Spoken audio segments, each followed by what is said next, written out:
Hello बच्चों, आज हम बात करेंगे क्लास 11th के बायोलॉजी के बच्चों के लिए। इसमें ध्यान देना है कि इसके पहले आप लोगों को बताया गया था कि सिद्ध करना कि डीएनए आनुवंशिक पदार्थ है।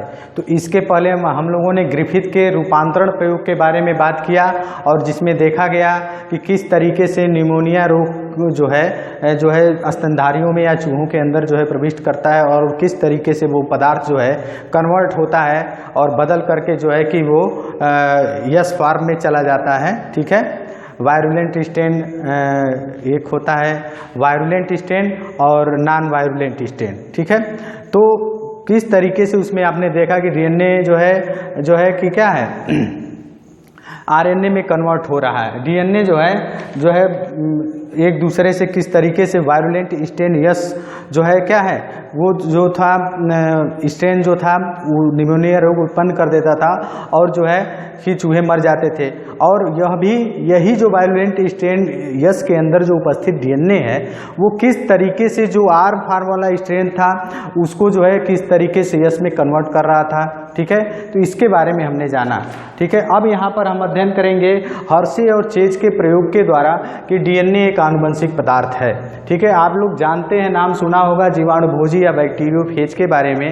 बैक्टीरियोफेज का मतलब होता है बैक्टीरिया का भक्षण करने वाला जीवाणु। ठीक है, जब कोई भी बैक्टीरियोफेज किसी जो है होस्ट सेल पे अटैक करता है या आक्रमण करता है तो वो क्या करता है, अपने जो है प्रोटीन कोड को बाहर छोड़ देता है और अपने जेनेटिक मटेरियल जो उसका जेनेटिक मटेरियल डीएनए होता है उसको जो है उस होस्ट सेल के अंदर छोड़ देता है और उस होस्ट सेल के अंदर पोषक कोशिका के अंदर छोड़ देने के बाद उसका डीएनए उसके डीएनए के साथ ज्वाइंट कर जाता है और प्रोटीन कोड का निर्माण करता है और जेनेटिक मटेरियल का निर्माण कर लेता है। फिर उनकी असेंबलिंग होती है, असेंबलिंग के बाद वो नए जो है जेनेटिक बैक्टीरियोफेज का निर्माण कर लेते हैं और फिर एक समय के बाद वो कोशिका से तोड़ करके पोषक कोशिका से बाहर आ जाते हैं और नए पोषक कोशिका को क्या करते हैं, इन्फेक्ट करते हैं। उसी के ऊपर ये प्रयोग क्या है, आधारित है। तो यहाँ पर उन्होंने क्या किया, हर्शे और चेज ने अपना प्रयोग किया। ठीक है, 1952 ईस्वी में 1952 में अपना प्रयोग जो है किया। इसमें उन्होंने क्या किया कि एक रेडियो एक्टिव पदार्थ लिया 35S और इसी में क्या किया कि बैक्टीरियोफेज बैक्टीरियोफेज जो वायरस था, ठीक है, उस वायरस को उसके अंदर क्या किया, उस वायरस के अंदर जो है उस संवर्धन माध्यम में S35 युक्त संवर्धन माध्यम में डाल दिया। ठीक है, तो ये रेडियो एक्टिव सब्सटेंस था S35 और इसके प्रोटीन कोड, ठीक है, तो ये जो S35 था, ठीक है, वो जो है इसके अंदर यानी कि जहाँ पर जब ये साधारण बैक्टीरिया से जब इसका जो है इन्फेक्शन इसका कराया गया तो वो जो है उसका जेनेटिक मटेरियल जो था वो अंदर प्रवेश किया। ठीक है, और ये जो S35 युक्त जो संवर्धन माध्यम में जो बैक्टीरियोफेज जो है कल्चर्ड किया गया था, संवर्धित किया गया था, तो जब इसके ऊपर इफेक्ट किया, बैक्टीरिया के ऊपर आक्रमण किया तो केवल इसका डीएनए ही अंदर गया। जो है S35 जो रेडियो एक्टिव सब्सटेंस था उसको जो है ये कंटेन किए हुए नहीं था, धारण किए हुए नहीं था।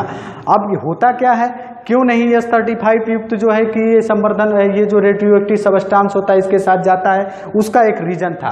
रीजन ये था कि जो प्रोटीन होती है वो क्या होती है, छोटी छोटी इकाइयों से मिलकर के बनी होती है, जिसको हम क्या कहते हैं, एमाइनो एसिड। और दो एमाइनो एसिड के जो होते हैं उनके एमाइनो एसिड में क्या होता है कि सल्फर पाया जाता है और वे सल्फर की उपस्थिति के कारण जो S35 युक्त जो संवर्धन रेडियो एक्टिव सब्सटेंस है वो सल्फर के साथ ज्वाइंट कर जाता है और ज्वाइंट करने के बाद वो मिक्स हो जाता है, मिल जाता है और उसके प्रोटीन कोड तक ही सीमित रह पाता है। क्योंकि आप जानते हैं कि जब कोई बैक्टीरियोफेज या वायरस अटैक करता है किसी होस्ट सेल के ऊपर तो उसकी प्रोटीन कोड क्या होती है, बाहर रह जाती है और इसका जेनेटिक मटेरियल अंदर चला जाता है। इसलिए इस संवर्धन माध्यम में S35 युक्त जो रेडियो एक्टिव सब्सटेंस था, ठीक है, तो उसने क्या किया किसको जो है कोड किया, उसके प्रोटीन कोड को। और चूंकि जब प्रोटीन कोड को जो है कि इसने जो है कंटेन किया और प्रोटीन कोड के साथ ही जुड़ा रहा S35, क्योंकि इसमें सल्फर उपस्थित होता है और ये S35 युक्त जो रेडियो एक्टिव सब्सटेंस था इसके प्रोटीन कोड तक ही सीमित रह गया और इसके डीएनए के साथ यह नहीं गया। तो इससे सिद्ध होता है कि प्रोटीन कोड जो है अंदर इसके नहीं गई। अब दूसरे अपने प्रयोग में उन्होंने क्या किया कि अब phase particles levelled with 32P, ठीक है, ये भी एक प्रकार का रेडियो एक्टिव सब्सटेंस था, रेडियो एक्टिव पदार्थ था, ठीक है। अब रेडियो एक्टिव इस 32P को लेने के बाद इसमें भी क्या किया गया, इसमें भी बैक्टीरियोफेज का संवर्धन किया गया।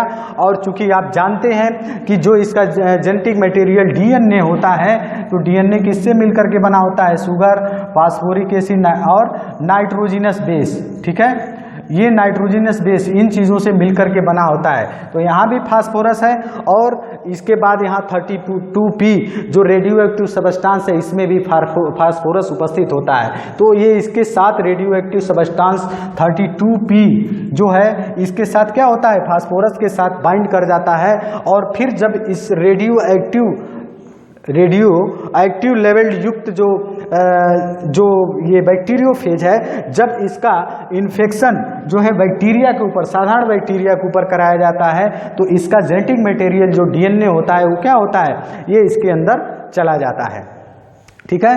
तो जब चला जाता है तो इस प्रयोग द्वारा ये सिद्ध होता है कि जीवाणु या बैक्टीरियोभोजी जो जीवाणु होता है उससे केवल जीवाणु में केवल उसका डीएनए ही प्रवेश कर पाता है और वही नए जीवाणुओं के जो डीएनए जेनेटिक मटेरियल प्रोटीन के आवरण के संश्लेषण के लिए और उसके निर्माण की प्रक्रिया के लिए उसको नियंत्रण करने का कार्य करता है, ठीक है। तो इस तरीके से हम देखते हैं कि डीएनए ही क्या है, एक जो है आनुवंशिक पदार्थ है जो क्या है वो आसानी से उसके अंदर चला जा रहा है, जिससे सिद्ध हो रहा है कि यही क्या है, प्रोटीन कोड का निर्माण कर रहा है और उसके आवरण के निर्माण की प्रक्रिया को नियंत्रित कर रहा है, ठीक है।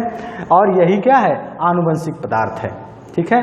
तो इस चीज़ को हम जो है क्या करेंगे, उसी में ऐड कर लेंगे जो इसके पहले आपको पढ़ाया गया है, ग्रिफिथ का ट्रांसफॉर्मेशन प्रयोग, और दूसरा है जो है हर्शी और चेज का प्रयोग, ठीक है। तो ये सिद्ध करना कि डीएनए आनुवंशिक पदार्थ है, इसमें इसको आप ऐड कर लेंगे, ठीक है। आज की वीडियो में बस इतना ही, धन्यवाद।